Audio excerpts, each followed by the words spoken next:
नारायण साकार इसी शिमला में आमंत्रित हैं भैया डॉक्टर साहब जो अजलनगर से रहे आप विधि के माध्यम भैया आएंगे और बैठी हुई संगत को पशुपालन करेंगे।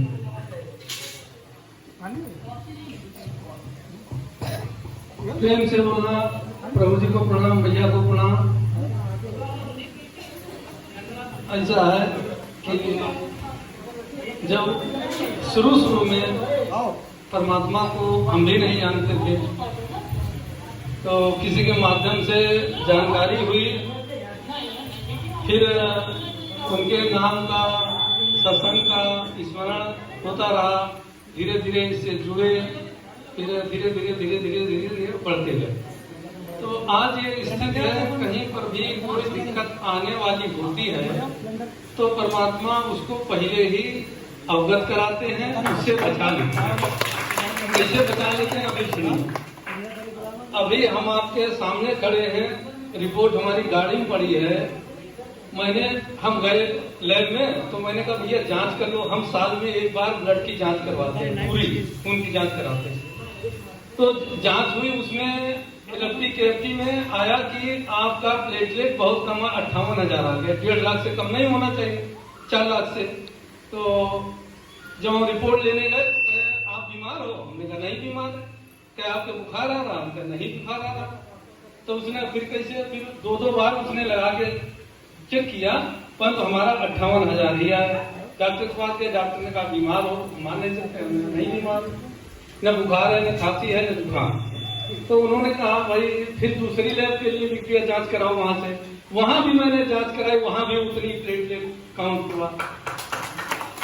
अब हम फिर गए डॉक्टर के पास, तो कहे कि अगर आपको इस समय बुखार आ जाए तो प्लेटलेट नीचे चली जाएगी, डाउन हो जाएगी, अब आप बहुत रिस्क में चले जाओगे, मतलब बचना मुश्किल हो जाए। तो परमात्मा ने क्या किया, हमको भेज दिया जांच करा लो। कोई जरूरत नहीं थी जांच की, हम साल में एक बार पूरी जांच कराते हैं। उससे देखिए पकड़ में आया और बहुत बड़ी बलाई से हम बच गए, परमात्मा ने हमको बचाया। दूसरा किस्सा सुनिए।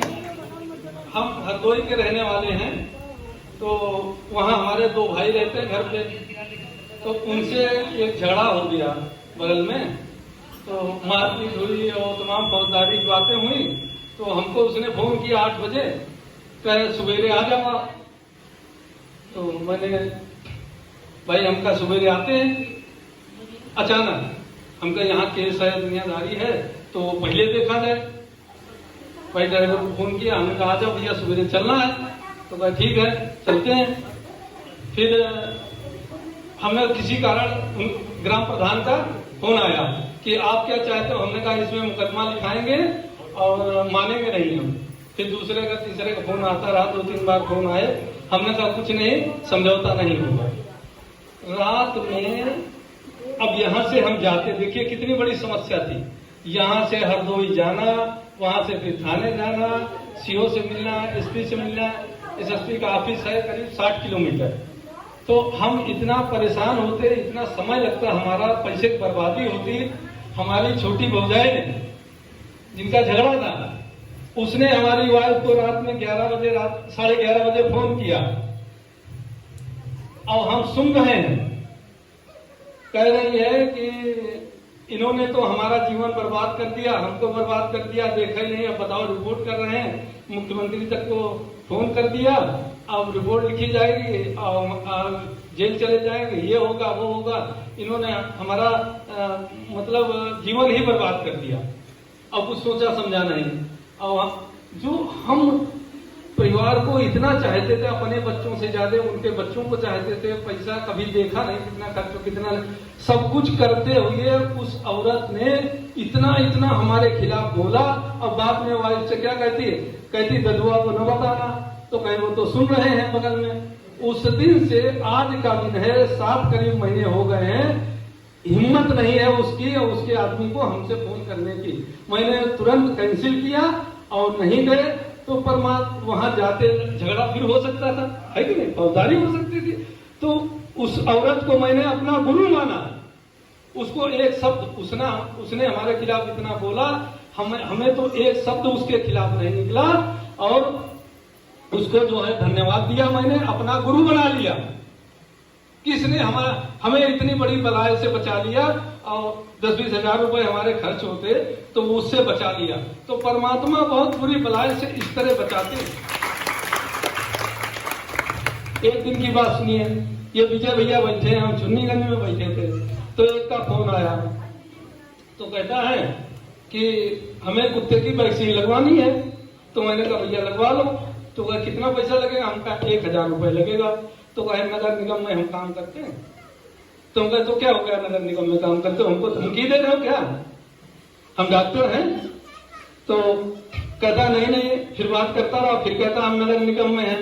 हम कहे सुनो तमीज से बात करो, अब नगर निगम की बार बार नाम मत लो, हमको 1000 रुपए हम देंगे, बुलाना है बुलाओ। तो वो गाली देने लगा माँ बहन की, कितने बड़े वाले डॉक्टर हो तुम, यहाँ रहते हो, और इस तरह की बात किया। हमने तुरंत जहां से आरके सिंह से उसने नंबर लिया था, आरके सिंह को मैंने फोन किया। हम कहा किस तरह के तुम आदमी पाले रहते हो, जीव जंतु, वो यार इस तरह की बात कर रहा। तो कहा यहाँ आ जाओ। हम तुरंत मगड़ी खेड़ा पहुंच गए सिंह जी के पास, उनके क्लिनिक में। उन्होंने बुलाया उसको। अब देखिए मैंने कुछ नहीं कहा, उतनी गाली दिया उसने, मैंने कुछ भी नहीं कहा। और जब वहां क्लिनिक में बैठ गए, डॉक्टर साहब बैठे थे, हम बैठे थे, तो उसको बुलाया, वो आया। तो कहे यही प्रजापति डॉक्टर साहब हैं, आपने इनको क्या कहा? तो कहे हम कहे इनसे पूछो, इन्हीं से कहलवाओ, मैं नहीं बताऊं क्या कहा। वो उठा, हमारे पैर पकड़ लिए, कहता डॉक्टर साहब हमको माफ कर दीजिए। हमने कहा नहीं भैया मैंने तो कुछ कहा नहीं, आप डॉक्टर साहब को बता दो क्या तुम्हारे वचन कहे थे। इतना शर्मिंदा हुआ कि पूछो नहीं, वो हमारा चेला बन गया। तो अगर हम प्रतिशोध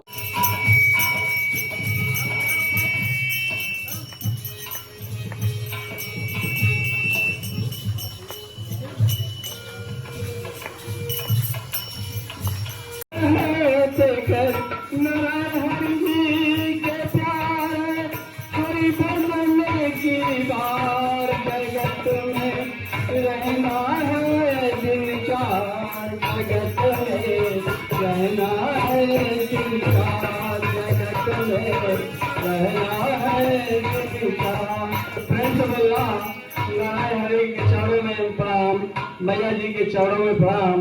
हमारे भैया मूलचंद हैं, और जब डॉक्टर साहब अकेले चले जाते हैं तो मूलचंद भैया कहते हैं आप जब नहीं आते हैं तो वो जगह खलती है। सासंगत कहीं हम दूर रहते हैं तो डॉक्टर साहब के साथ आने में मजबूरी हो जाती है। अब हम कानपुर में हैं तो आप लोगों के चरणों में दर्शन मिल रहा है। प्रेम से बोलना नारायण साकार हरि के चरणों में प्रणाम, मैया जी के चरणों में प्रणाम।